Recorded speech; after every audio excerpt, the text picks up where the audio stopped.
Hi everyone, it's me Jojo, and today's look is a super filter inspired mask. For the last year, I've been seeing these incredible filters be made where people are using their these sort of Batman makeup draggy masks, and I thought because this kind of underlying theme to this series is going to be a bit 80s, a bit rock, a bit fun, a bit pop, I thought, guess what?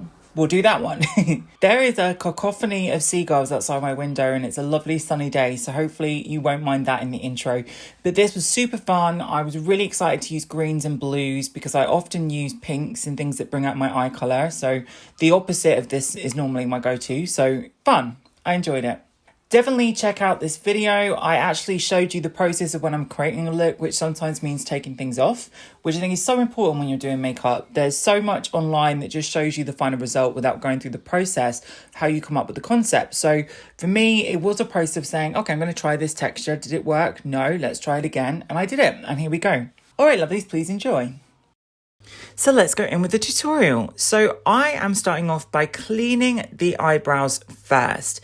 I tried covering them and then I went back in and removed them, but this is just an extra step I thought I'd include in the tutorial just to share with you how to actually basically cover smoothly difficult brows.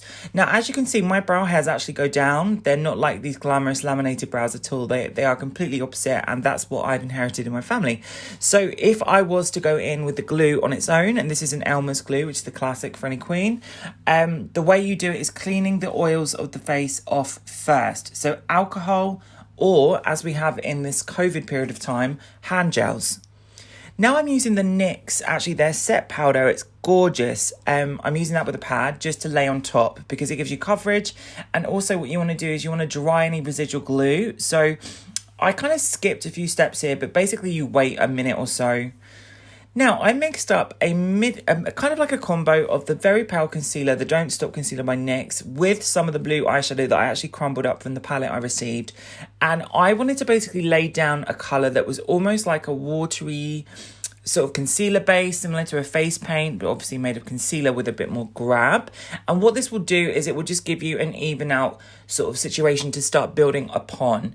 Sometimes if you put blues over a peachy skin tone, you'll lose the depth of the colour because it almost colour corrects the peach. So opposite colours on the colour wheel are orange and blue.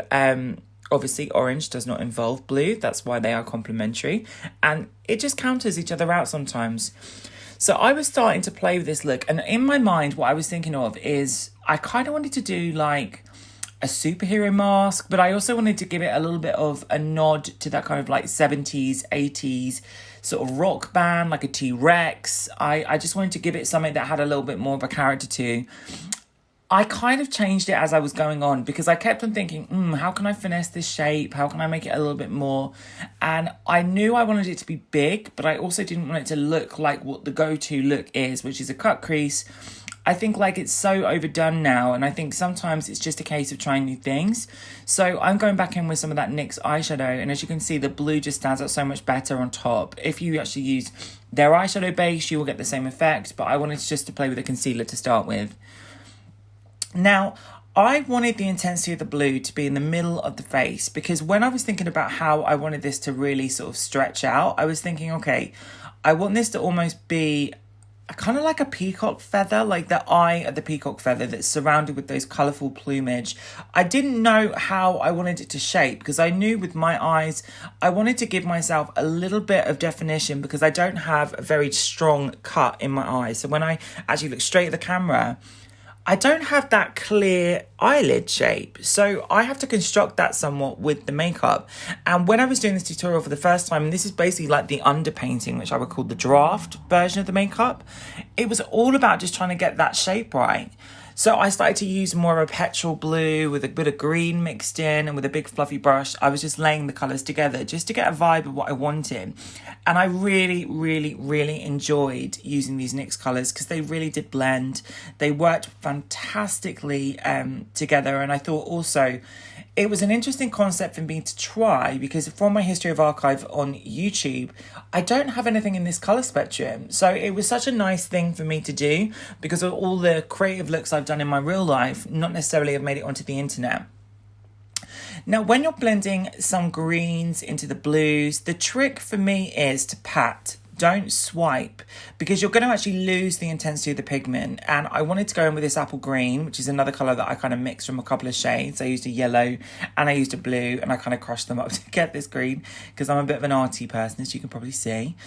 I wanted it to kind of transition, so the depth of colour was in the middle. And as you can see here, I went back in and I took it all off and just replicated everything that I just did without the base. So again, this is part of the process of an artist's kind of creation. This is what I wanted. So I'm actually using a black matte from this same eyeshadow palette by NYX, and I'm using a smaller fluffy brush. And what I wanted to do is basically get that green shape in. I wanted it to go from blue to green, and then after I wanted to define the shape with the black. So it's a very simple way to do it. I thought it was quite straightforward, and it kind of made sense to my eye to then go back in like this, because it was getting a bit muddy, and I also wanted the brows to show through. It was just something that I thought, my goodness, if I'm going to have a mask over my face, I need to bring it back to makeup. I can't have it too theatrical, because that wasn't the vibe of this theory and this series of masterclasses. So what I'm doing now is I'm actually smoothing out the shade. And you may have noticed that I coloured in the rest of my skin with the foundation. It's their gorgeous liquid foundation by NYX. And just set that through with their loose powder. I have a tutorial that's all covering that, so you can check that one out too. But this is the creative side of it.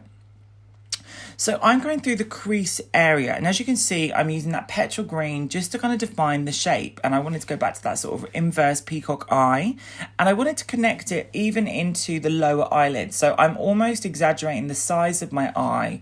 I was inspired thinking about things like the Tim Burton Batman movies, and I was thinking about all the different kind of inspirations from that 70s, 80s club period that I grew up looking at. And so much of that was just about being creative, about having a defined eye, colour.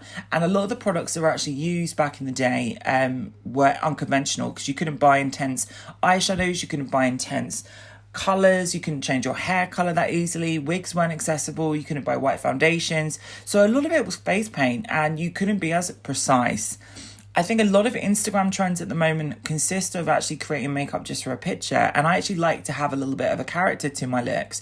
I want them to showcase something that's a little bit different.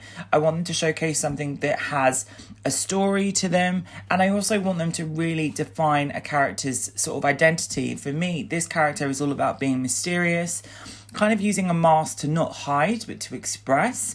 And it was so interesting for me to actually watch this back, because when I film tutorials, I normally show you the process of the pretty parts. I never go through the actual application when it comes to experimental ideas. And when I'm giving a masterclass, I don't want people to just go into a look and think, oh, well, this is a finished look and that's never going to change. I want you guys to get familiar with the idea of developing a concept in real time.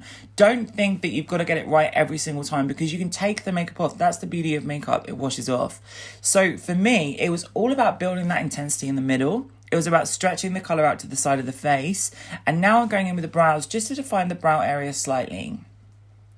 I liked the idea of having a brow in, because I thought if it was just going to be flat, it would look too mask-like. I still wanted it to have that sort of editorial quality of makeup, and I didn't want it to be so intense that it was like a defined graphic. I kind of liked the smudgy element of it, and I also mixed up some black lip gloss, which I actually made from a face paint. I thought it was cool to use, instead of just a conventional product, you can use things in different ways. I also used with my finger just a little bit of shimmer on the eyelid, so it kind of brought back that shape. And I'm going in now with the intensity of the mascara. I'm coating the lashes with their gorgeous NYX mascara. And again, I kind of was thinking when I was doing this, no, I'm going to change this at the very end. I'm actually going to use some makeup remover to remove some of the eyelid crease and go back in. So I'll show you that process in a second. But this is the best part, I think, with the lashes here, because it just becomes the next level of the character. You become something that's got an identity, that's a real person. And I just watched the Cruella movie, and Cruella's makeup throughout this sort of 80s era kind of was an inspiration. I tried adding some diamonds, and I really liked the effect of it, but I think I went a bit over the top for this. I thought it looked a bit more of a theatrical look than I wanted, and I kind of went back in and changed it. So I was actually using some diamonds that were just Swarovski crystals and eyelash glue and a little bit of a tweezer. And I thought, do you know what? This is giving a bit too mirrorable. It's a bit too draggy. I want it to look a bit more rock and roll. So I'm going back into the skin and just setting the powder through. This is actually going to be a mix of a few powders because I couldn't quite get the finish to be pale. I wanted it to be a little bit lighter than my natural skin tone, but still have that sort of flawless base. So I kept on building different qualities up.